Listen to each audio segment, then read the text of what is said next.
قہرمانی کا ایک پیکرے آتشی سورج نکل آئے گا، جو بھی ہے اس زمیں پہ وہ جل جائے گا، جو لہو تھم گیا سنگ پہ جم گیا، اس لہو کی سیاہی رہے گی، یہ سیاہی رہے گی ابد تک، بے حصوں کی جبینوں کی کالک۔ اس سیاہی کو پھر کون دھو پائے گا؟ کوئی پیغام الفت، کوئی پیغام تجدید الفت، کوئی سیلاب اشک ندامت۔ حوصلہ کس میں تھا، کس میں ہے حوصلہ؟ وقت لکھتا ہے تاریخ کا فیصلہ، دامنے کوہ میں ہم نہ جانے اگر، ہم نہ مانے مگر، یہ ہمارا لہو بہہ رہا ہے۔ کیا بات ہے۔ اس طرح سے کراچی کے حوالے سے انہوں نے بے شمار نظمیں لکھی ہیں، لیکن یہاں میں ایک نظم کا کچھ حصہ سناؤں گی آپ کو۔ کراچی جو پاکستان کا دل ہے، اس حوالے سے کہ کیا تم کو اچھی لگتی ہیں اس بالک کی روتی آنکھیں، اس آہو کا زخمی چہرہ، ان گلیوں کی اکھڑی سانسیں؟ کیوں نو کے ثنا سے چیر کے دل تقسیم کیا، تم اس کو تڑپتا دیکھو گے جس خلقت کو دو نیم کیا۔ ان زخموں پہ مرہم رکھ دو، اس آہو کو رم کرنے دو، اس بالک کو ہنس لینے دو، ان گلیوں کو بس لینے دو۔ ایک کانچ کے دل کو توڑ دیا، جس روز نیا اعلان کیا، یہ گھر ہے ہمارا یا ہم نے تعمیر کو ہی زندان کیا۔ یوں تو فہمیدہ ریاض نے کراچی کے حوالے سے اپنی کہانیوں میں اور اپنی نظموں میں بہت سے منظر نامے کھینچے ہیں، لیکن یہاں میں آپ کو ایک اور بہت مختصر سی نظم لیکن بہت پراثر نظم ضرور سنانا چاہوں گی کہ مسجد مسجد یہ نمازی، سجدوں میں گرے یہ غازی، گردن تو اٹھا کر دیکھیں، نظریں تو بچا کر دیکھیں، جس سمت جھکے ہیں ماتھے اس سمت کہاں ہے کعبہ، اس اور نہیں کوئی قبلہ، منبر پہ نہیں ہے ملا، یہ تو ایک ٹینک کھڑا ہے اور ٹینک کے پیچھے گن ہے، اس دیش میں بڑی گھٹن ہے، اس دیش میں بڑی گھٹن ہے۔ ایسی اور بہت سی نظمیں جس میں انہوں نے معاشرے کی فرسودہ فضا کو اور بے جان بے کیف لمحوں کو زندگی کی تلاش میں محسوس کیا۔ اس حوالے سے آئیے ان کی ایک اور نظم سنتے ہیں۔ نظم سنانے کے لیے میں دعوت دے رہی ہوں جناب ارشد رشید صاحب کو۔ آ گئی شام غم آ گئی۔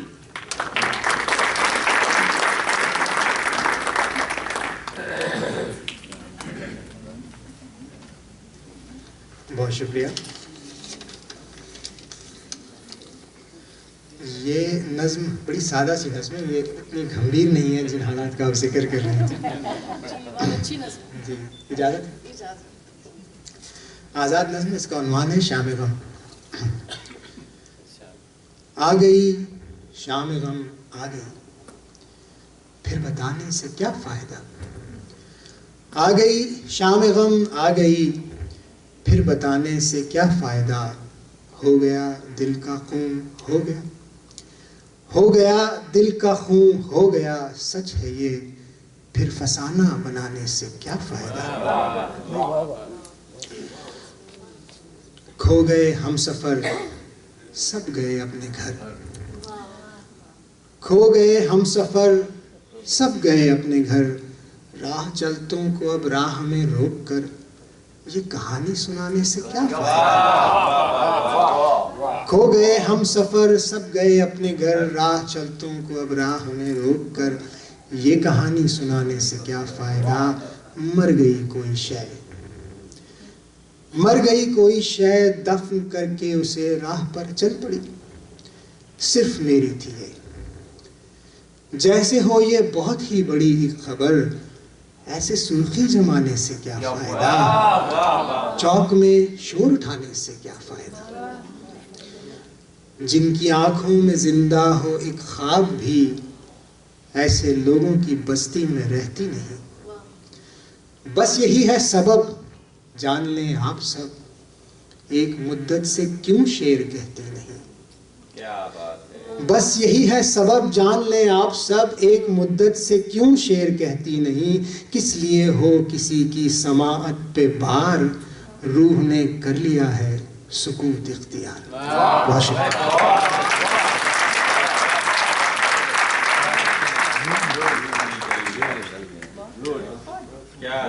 روح نے کر لیا ہے سکوت اختیار. اتنی خوبصورت نظم آپ نے ارشد رشید صاحب سے سنی.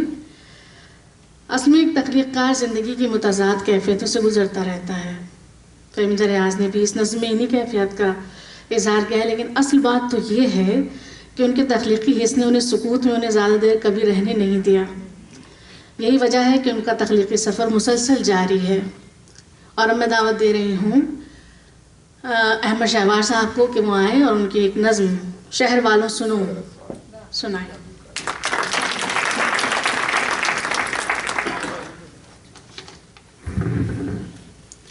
حاضرین محفل آدابرز، چاہتا ہوں فہمیدہ ریاض صاحبہ کی نظم شہر والوں سنو آپ کی سماعتوں میں نظم تھوڑی سی طویل ہے، میرے ساتھ رہیے گا. آواز پہنچ رہی ہے آپ تک.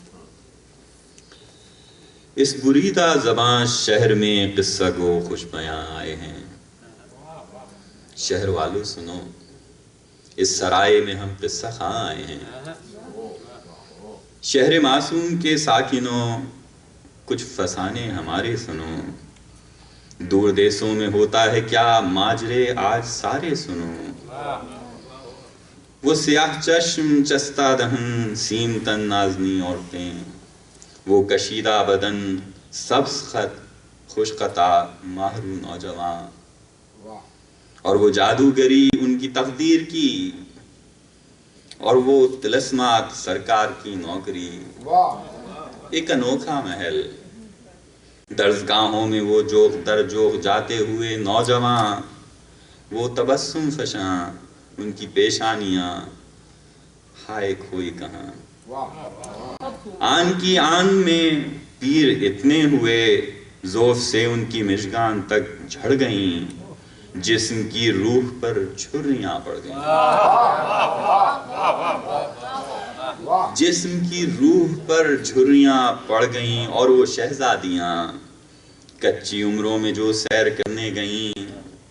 باغ کا وہ سما عشق کے پھول کھلتے ہوئے ریشمی گھاس پر، وہ فسوں ساس خوشبو بھٹکتی ہوئی ان کے انفاس میں. افسروں اور شاہوں کی آغوش میں ان کے نچلے بدن کیسے پتھرا گئے، اور وہ عجب مملکت جانور جس پہ مدت سے تھے حکمراں، گورے آیا کو اس کا پتہ تک نہ تھا. گورے آیا کو اس کا پتہ تک نہ تھا، اور تھامی تو بے بس تھے لاچار تھے.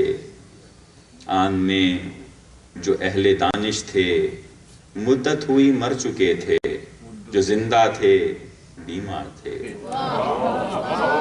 جو زندہ تھے بیمار تھے. کچھ عجب اہل فن بھی تو تھے اس جگہ، سامری سحر کے روگ میں مبتلا.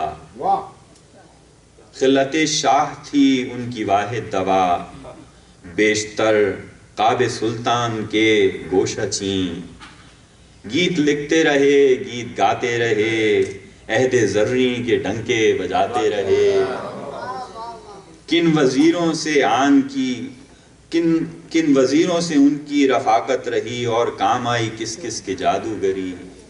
شاہ کا جب کھٹولا اڑایا تو پھر کیا ہوئی وہ پری.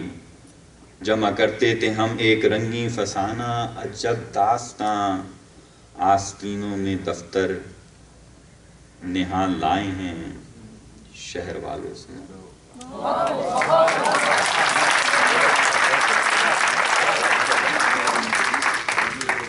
واہ واہ، بہت ہی خوبصورت نظمیں آپ نے سماعت فرمائیں. اور اب ہم اپنے پروگرام کو اختتام کی طرف لے کے چلتے ہیں.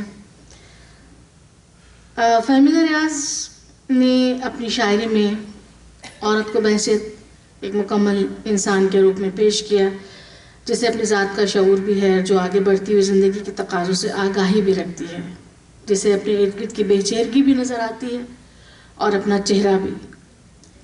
ان کا شعری سفر پاکستانی معاشرے کے استحصالی نظام میں عورت کی حیثیت کو، ان کے ساتھ جڑے ہوئے رشتوں کے درمیان اس کی سوچ اور فکر کی آزادی کی جدوجہد کو اظہار میں لاتی ہے۔ یہ وہ عورت ہے جو باشعور ہے، جسے اپنی ذات پر یقین بھی ہے۔ یہ اعتماد اسے کسی نے اعزاز کے طور پر نہیں دیا ہے، بلکہ یہ اس نے خود اپنی کوشش اور جدوجہد کے بعد حاصل کیا ہے۔ یہ وہ سچ ہے جسے سننے کے لیے سماعتیں تیار نہ تھیں۔ فہمیدہ ریاض نے ادب اور شاعری کے حوالے سے اس سچ کا اظہار بڑے حوصلے اور جرأت مندی کے ساتھ کیا اور وہ اس میں کامیاب بھی ہوئی ہیں۔ اس حوالے سے میں ان کی ایک نظم پر اس پروگرام کو ختم کرنا چاہوں گی، کیونکہ یہ نظم فہمیدہ ریاض کے شعری و تخلیقی سفر کے بارے میں بہت کچھ کہہ رہی ہے، اور اب شاید اس کے بعد مجھے کچھ اور کہنے کی ضرورت نہیں ہے۔ وہ کہتی ہیں، میں نے شعر لکھا اپنے آنسوؤں سے، بلک بلک کے روئی، خون کی بوندوں سے نقطے ڈالے،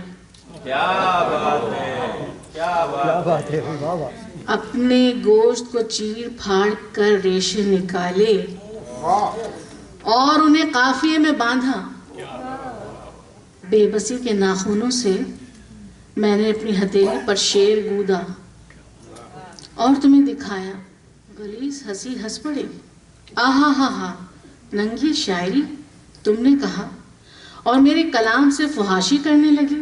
میں سر پٹکتی رہ گئی، مایوسی کی دلدل میں شاید میں ڈوب ہی جاتی، مجھے تو کیچڑ نے تھام لیا۔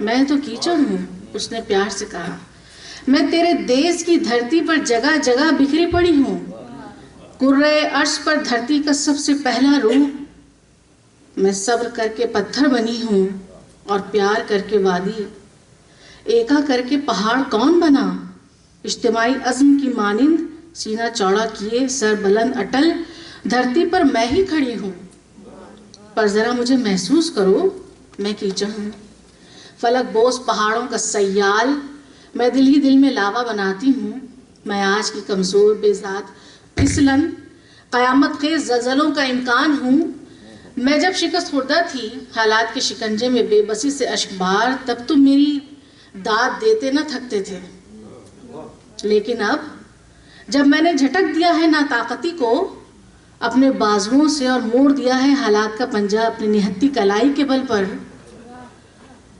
جب میری جنم جنم کی حسرت نے اپنی دھرتی کے محرومیوں کی جانب دیکھا تو روتے ہوئے یوں ان کے گلے جا لگی جیسے بیٹی بچھڑی ماں سے لپٹ جائے۔ اب تم اتنے خوفزدہ ہو گئے ہو، تم نے میرے پیچھے پولیس لگا دی ہے، سمن اور وارنٹ جاری کرتے ہو، اپنے سارے خوف کی رسیوں کو بٹ کر مقدموں کی پھانسی میرے سر پر جھلانے لگے ہو۔ بغاوت کا مقدمہ، بات تو ہنسی کی ہے، لیکن یہ تو ایک گونج ہے میرے بچپن کی۔